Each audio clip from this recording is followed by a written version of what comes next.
Hello students, welcome back to my channel. AP మరియు టీఎస్లో ఎఫ్సెట్ counselling ప్రక్రియ ప్రారంభమైంది. ఈ నేపథ్యంలో విద్యార్థులు, తల్లిదండ్రులకు కాలేజీ ఎంపిక బ్రాంచ్ని ఎలా ఎంపిక చేసుకోవాలి, ఆ బ్రాంచ్ ముఖ్యమా, కాలేజీ ముఖ్యమా, అసలు ఎంసెట్ కౌన్సిలింగ్కి ఏ సర్టిఫికెట్లు అవసరము, ఇలాంటి విషయాలపై రకరకాల సందేహాలు ఉన్నాయి. ఈ నేపథ్యంలో ఇంజనీరింగ్ రంగంలో నిపుణులు ఇచ్చిన, ఎక్స్పర్ట్స్ ఇచ్చిన సూచనల ఆధారంగా నేను ఈ వీడియో చేస్తున్నాను. ఈ వీడియో నా ఒపీనియన్ కాదు, ఎక్స్పర్ట్స్ యొక్క ఒపీనియన్ ఇది. దయచేసి ఈ వీడియోని లాస్ట్ వరకు చూడండి. ఇంకా మీరు ఈ ఛానల్ కొత్త వాళ్ళు అయితే దయచేసి సబ్స్క్రైబ్ చేసుకోండి. ఓకే, మనం ఇప్పుడు వీడియోని స్టార్ట్ చేద్దాం. అసలు మ్యాటర్లోకి వెళ్దాం. మనం ఇప్పుడు అసలు ఈ ఎంసెట్ కౌన్సిలింగ్కి థింగ్స్ రిక్వైర్డ్, అసలు ఏం కావాలి అంటే rank card, hall ticket, Aadhaar card, SSC memo, inter TC, తర్వాత ఇవి ఒరిజినల్స్ తీసుకెళ్ళాలి, ప్లస్ ఒక 2 సెట్ల జిరాక్స్ కాపీ తీసుకెళ్ళాలి. ఇక cost, income certificate if applicable అవి కూడా మనం తీసుకెళ్ళాలన్నమాట. ఓకే, ఇక నెక్స్ట్ ఇంజనీరింగ్ కాలేజీ ఎంపిక ఎలా. ఇంజనీరింగ్ అనేది ఎవర్ గ్రీన్ ప్రొఫెషనల్ కోర్సు. ఈ కోర్సు సమయం జీవితంలో స్థిరపడటానికి చాలా కీలకమైనది. ఈ 4 ఏళ్ళు కూడా చాలా క్రూషియల్ కాబట్టి ముఖ్యంగా మనం కాలేజీ సెలక్షన్ అప్పుడు ఏం చేయాలంటే ప్రాథమికంగా ఇన్ఫ్రాస్ట్రక్చర్, ఫ్యాకల్టీ, ల్యాబ్, లైబ్రరీతో పాటు AICTE, NAAC, NBA, university autonomous, so ఇలాంటి గుర్తింపులని ప్రధానంగా మనం కన్సిడర్ చేయాలి, పరిగణలో తీసుకోవాలి. వీటితో పాటు ఇండస్ట్రీతో కాలేజీలకి ఉన్న ఎంఓయూలు, కొన్నేళ్లుగా విద్యార్థులకు వస్తున్న ఇంటర్న్షిప్స్, ప్లేస్మెంట్స్ పై కాలేజీ వెబ్సైట్లో వివరాలను పరిశీలించాలి. లేటెస్ట్ ఇన్ఫర్మేషన్ మనం తీసుకోవాలి. అయితే అటానమస్ ఉన్నంత మాత్రాన అది గొప్ప కాలేజీ అని మనం అనుకోవాల్సిన అవసరం లేదు. ఎన్నో అటానమస్ కాలేజీలకి ప్లేస్మెంట్లు కూడా లేవు ఈ రోజుల్లో. కాబట్టి లేటెస్ట్గా ఇప్పుడు దాని పరిస్థితి ఏంటి, స్టేటస్ ఏంటి అనేది మనము సీనియర్స్ని కానీ, అందులో చదివే విద్యార్థులను కానీ, లేక ఆ వెబ్సైట్ని కానీ మనం పరిశీలిస్తే మనకి ఈ విషయం అర్థమవుతుందన్నమాట. ఓకే, వీటన్నింటినీ ఆధారంగా కాలేజీని మనం ఎంపిక చేసుకోవాలి. ఇక బ్రాంచ్ ముఖ్యమా, కాలేజీ ముఖ్యమా అంటే మీరు ఒక బ్రాంచ్లో కంపల్సరీగా ఇంజనీరింగ్ చేయాలి అనుకున్నప్పుడు ఇక ఆ బ్రాంచే ముఖ్యం, అంతేగాని కాలేజీకి మనం ఇంపార్టెన్స్ ఇవ్వాల్సిన అవసరం లేదు. ఇక బ్రాంచ్ ఎంపిక ఎలా అనేది ఒక ముఖ్యమైన ప్రశ్న. అందరినీ ఇది చాలా వేధిస్తూ ఉంటుంది ఈ ప్రశ్న. దీనిలో ఒకప్పుడు ఏంటంటే కోర్ బ్రాంచ్లు మాత్రం ఉండేవి ఇంజనీరింగ్లో. కాలానుగుణంగా అనేక కొత్త బ్రాంచ్లు వచ్చాయి. సుమారు 50 రకాల బ్రాంచ్లు ప్రస్తుతం ఉన్నాయి. వీటిలో ఏది తీసుకుంటే మంచి భవిష్యత్తు ఉంటుంది అనే విషయంలో ఈ విద్యార్థులు కానీ, స్టూడెంట్స్, పేరెంట్స్ ఏంటంటే రొటీన్గా మూస ధోరణిలో కాకుండా, పీర్ ఇన్ఫ్లుయెన్స్, సొసైటీ ఇన్ఫ్లుయెన్స్తో కాకుండా మీరు మీ ఓన్ దృక్పథంతో మీరు ఆలోచించాలన్నమాట. ఏదో వాళ్ళు చెప్పారు, వీళ్ళు చెప్పారు, వాళ్ళు చేస్తున్నారు, వీళ్ళు చేస్తున్నారు అనకుండా అసలు మీకు దేంట్లో ఇంట్రెస్ట్ ఉంది, మీకు ఏ రంగంలో ఇంట్రెస్ట్ ఉంది, దాన్ని బట్టి మీరు బ్రాంచ్ని ఎంపిక చేసుకోవాలి. ఓకే, విద్యార్థులకి ఆయా సబ్జెక్టులో ఉండే పట్టు, ఆసక్తిని బట్టి, ఇంట్రెస్ట్ని బట్టి తీసుకుంటే మంచిదన్నమాట. భవిష్యత్తులో ఏ రంగంలో మీరు స్థిరపడాలనుకుంటున్నారు, దానికి సంబంధించిన బ్రాంచ్ని మీరు తీసుకోవాలన్నమాట.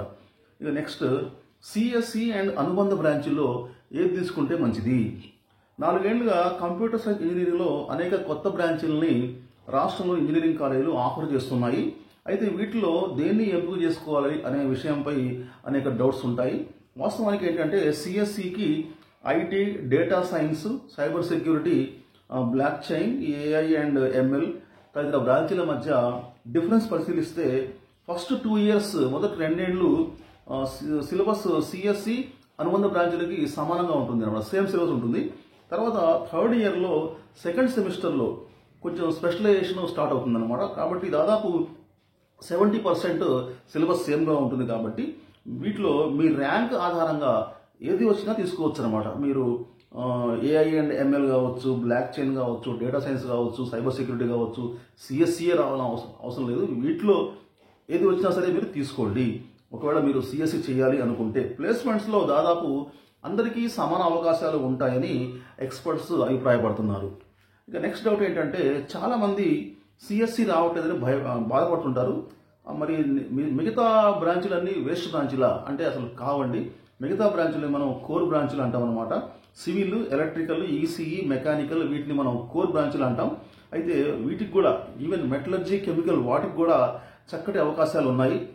ముఖ్యంగా కోర్ బ్రాంచీల్లో ఏంటంటే వారికి ఫస్ట్ ఇనిషియల్గా మొదట్లో కొంచెం వేతనము, ఈ ప్యాకేజీలు తక్కువగా ఉంటాయి. కానీ ఎక్స్పీరియన్స్ వచ్చిన కొద్దీ జీతభత్యాలు సాఫ్ట్వేర్లను మించి మించిపోతున్నాయి అనడంలో మనకి అతిశక్తి ఏమీ లేదు. పిఎస్యు అంటే పబ్లిక్ సెక్టర్ అండర్టేకింగ్ అనమాట. పిఎస్యులు, మహారత్న, నవరత్న, మినీరత్న వంటి కంపెనీలతో పాటు ఆయా రాష్ట్ర ప్రభుత్వాల్లోని గవర్నమెంట్ సెక్టర్లో కూడా వీటికి జాబ్స్ ఉంటాయన్నమాట. ఈ కోర్ బ్రాంచ్ చేసిన వాళ్ళకి అనమాట. సో కోర్ బ్రాంచ్లు కూడా చాలా ఇంపార్టెంట్. సో మీకు కనుక సివిల్లో ఇంట్రెస్ట్ ఉంటే సివిల్ చేయండి. మెకానికల్ సైడ్లో, మెషినరీ సైడ్లో మీకు ఇంట్రెస్ట్ ఉంటే మెకానికల్. ఓకే, మీ ఫాదర్కి ఏమైనా కన్స్ట్రక్షన్ బిజినెస్ ఉంది, రియల్టర్, ఆయన మీకు ఆల్రెడీ ఒక సామ్రాజ్యాన్ని సృష్టించారు, మీరు దాంట్లో మీరు ఎంటర్ అవ్వాలనుకుంటున్నారు, సో సివిల్ చేసుకోండి. ఆర్కిటెక్చర్ ఇలాంటివి ఇంట్రెస్ట్ ఉంటే ఆర్కిటెక్చర్. అంతేగాని ఏదో వాళ్ళు అందరూ సిఎస్సి అంటున్నారని చెప్పేసి మీరు కూడా సిఎస్సిఏ చేయాలి అనే రూల్ అంటూ ఏమీ లేదనమాట. ఓకే, ఇక నెక్స్ట్ మెటలర్జీ, కెమికల్, అసలు వీటి యొక్క స్టేటస్ ఏంటి, వీటి పరిస్థితి ఏంటి? వీటిని ఏంటంటే జనరల్గా మనం నాన్ టెక్నికల్ కోర్సులు అంటాం అనమాట.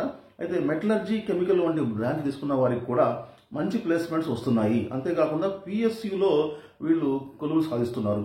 ఇక యూపీఎస్సీ, స్టాఫ్ సెలక్షన్ కమిషన్, రాష్ట్ర ప్రభుత్వాలు ప్రతి ఏటా నిర్వహించే పరీక్షల్లో కూడా ఎక్కువగా సివిల్, ఎలక్ట్రికల్, మెకానికల్ సంబంధించిన పోస్టులు ఎక్కువ ఉంటాయి అన్నమాట. వీళ్ళకే గవర్నమెంట్ సెక్టర్లో పోస్టులు ఎక్కువగా ఉంటాయి. కాబట్టి విద్యార్థి తల్లిదండ్రులు ఈ అంశాలను గమనించి అవసరమైతే ఆయా కాలేజీలు, ఆయా బ్రాంచ్లు చదువుతున్న వారి వద్దకు వెళ్ళి, సీనియర్ల దగ్గరకు వెళ్ళి సూచనలు తీసుకొని, సీనియర్ల యొక్క ఎక్స్పర్ట్ల యొక్క సూచనలు తీసుకొని బ్రాంచ్ ఎంపిక చేసుకోవడం, కాలేజీ ఎంపిక చేసుకోవడం అనేది ఉత్తమం అనమాట.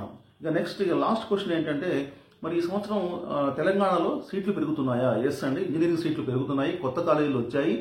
డీమ్డ్ యూనివర్సిటీలకు కూడా ఏఐసిటి పర్మిషన్ ఇచ్చింది కాబట్టి సీట్లు పెరుగుతున్నాయి. సో కంప్యూటర్ ఇంజనీరింగ్ సీట్లు కూడా పెరుగుతున్నాయి. కోర్ బ్రాంచ్లను తగ్గించుకొని సిఎస్సిలో సీట్లు పెంచుకోవాల్సిందిగా ఏఐసిటి, జేఎన్టీయూ వాళ్ళకి సలహా ఇచ్చింది కాబట్టి సీట్లు పెరుగుతున్నాయి అనేది అది కరెక్ట్ అయిన ఇన్ఫర్మేషన్ అది. Okay, hope that your doubts have been clarified. ఇంకా ఏమైనా డౌట్స్ ఉంటే కామెంట్ బాక్స్లో పెట్టండి మీరు. Okay, thank you very much. See you very soon. Till then, take care. Bye bye. Jai Hind.